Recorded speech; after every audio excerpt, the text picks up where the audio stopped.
श्री सीतारामचंद्राभ्याम नमः। महर्षि वाल्मीकि प्रणीत श्रीमद् वाल्मीकि रामायण युद्धकांड 52वां सर्ग। धूम्राक्ष का युद्ध और हनुमान जी के द्वारा उसका वध। भयंकर पराक्रमी निशाचर धूम्राक्ष को निकलते देख युद्ध की इच्छा रखने वाले समस्त वानर हर्ष और उत्साह से भरकर सिंहनाद करने लगे। उस समय उन वानरों और राक्षसों में अत्यंत भयंकर युद्ध छिड़ गया।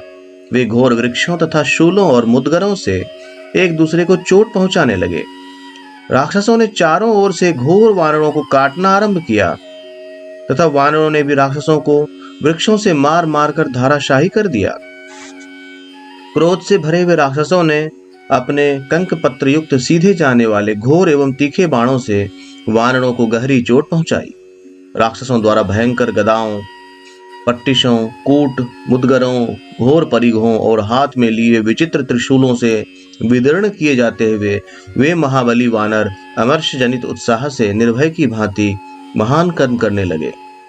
बाणों की चोट से उनके शरीर छिद गए थे। शूलों की मार से देह विदीर्ण हो गई थी। इस अवस्था में उन वानर युद्धपतियों ने हाथों में वृक्ष और शिलाएं उठाई। उस समय उनका वेग बड़ा भयंकर था। वे जोर जोर से गर्जना करते हुए जहां तहां वीर राक्षसों को पटक पटक कर मथने लगे और अपने नामों की भी घोषणा करने लगे।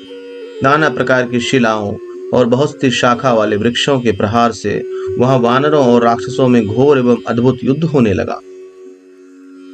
विजयोल्लास से शोभित होने वाले वानरों ने कितने ही राक्षसों को मसल डाला। कितने ही रक्त भोजी राक्षस उनकी मार खाकर अपने मुखों से रक्त वमन करने लगे। कुछ राक्षसों की पसलियां फाड़ डाली गईं। कितने ही वृक्षों की चोट खाकर ढेर हो गए। किन्हीं का पत्थरों की चोटों से चूर्ण बन गया और कितने ही दांतों से विदीर्ण कर दिए गए। कितनों के ध्वज खंडित करके मसल डाले गए। तलवारें छीन कर नीचे गिरा दी गईं और रथ चौपट कर दिए गए। इस प्रकार दुर्दशा में पड़कर बहुत से राक्षस व्यथित हो गए। वानरों के चलाए हुए पर्वत शिखरों से कुचल डाले गए। पर्वताकार गजराजों, घोड़ों और घुड़सवारों से वह सारी रणभूमि पट गई। भयानक पराक्रम प्रकट करने वाले वेगशाली वानर उछल उछल कर अपने पंजों से राक्षसों के मुंह नोच लेते थे या विदीर्ण कर देते थे। उन राक्षसों के मुखों पर विषाद छा जाता। उनके बाल सब और बिखर जाते और रक्त की गंध से मूर्छित हो पृथ्वी पर पड़ जाते थे। दूसरे भीषण पराक्रमी राक्षस अत्यंत क्रुद्ध हो अपने वज्र सदृश कठोर तमाचों से मारते हुए वहां वानरों पर धावा करते थे। प्रतिपक्षी को वेग पूर्वक गिराने वाले उन राक्षसों का बहुत से अत्यंत वेगशाली वानरों ने लातों, मुक्कों, दांतों और वृक्षों की मार से कचूमर निकाल दिया। अपनी सेना को वानरों द्वारा भगाई गई देख राक्षस शिरोमणि धूम्राक्ष ने युद्ध की इच्छा से सामने आए हुए वानरों का रोष पूर्वक संहार आरंभ किया। कुछ वानरों को उसने भालों से गांथ दिया, जिसके वे खून की धारा बहाने लगे। कितने ही वानर उसके मुद्गरों से आहत होकर धरती पर लौट गए। कुछ वानर परिघों से कुचल डाले गए। कुछ भिंदीपालों से चीर दिए गए और कुछ पट्टिशों से मथे जाकर व्याकुल हो अपने प्राणों से हाथ धो बैठे।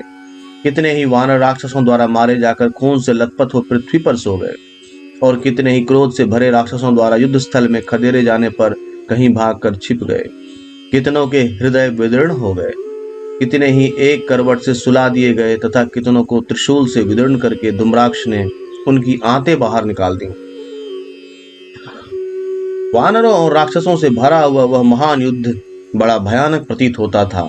उसमें अस्त्र शस्त्रों की बहुलता थी तथा शिलाओं और वृक्षों की वर्षा से भारी सारी रणभूमि भर गई थी।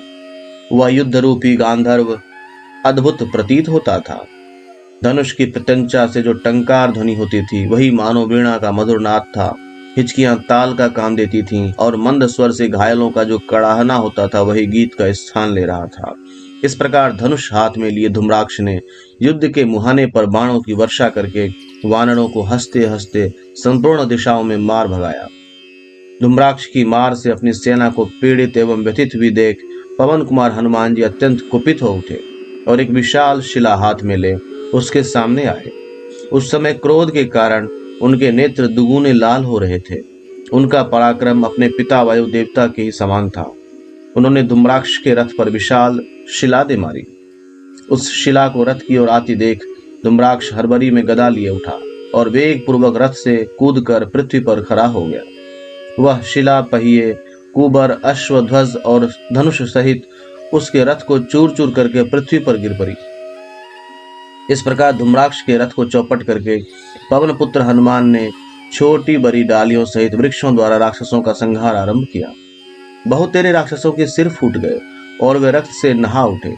दूसरे बहुत से निशाचर वृक्षों की मार से कुचले जाकर धरती पर लौट गए। इस प्रकार राक्षस सेना को खदेड़ कर पवन कुमार हनुमान ने एक पर्वत का शिखर उठा लिया और धूम्राक्ष पर धावा किया। उन्हें आते देख पराक्रमी धूम्राक्ष ने भी गदा उठा ली और गर्जना करता हुआ वह सहसा हनुमान जी की ओर दौड़ा। धूम्राक्ष ने कुपित हुए हनुमान जी के मस्तक पर बहुसंख्यक कांटों से भरी हुई वह गदा दे मारी।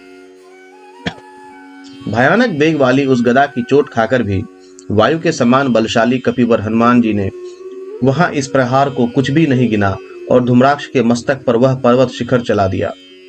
पर्वत शिखर की गहरी चोट खाकर धूम्राक्ष के सारे अंग छिन्न भिन्न हो गए और वह बिखरे हुए पर्वत की भांति सहसा पृथ्वी पर गिर पड़ा। धूम्राक्ष को मारा गया देख मरने से बचे हुए निशाचर भयभीत हो वानरों की मार खाते हुए लंका में घुस गए। इस प्रकार शत्रुओं को मारकर और रक्त की धारा बहाने वाली बहुत सी नदियों को प्रवाहित करके महात्मा पवन कुमार हनुमान यद्यपि शत्रुवध जनित परिश्रम से थक गए थे, तथापि वानरों द्वारा पूजित एवं प्रशंसित होने से उन्हें बड़ी प्रसन्नता हुई। इस प्रकार श्री वाल्मीकि निर्मित आर्ष रामायण आदि काव्य के युद्ध कांड में 52वां सर्ग पूर्ण हुआ।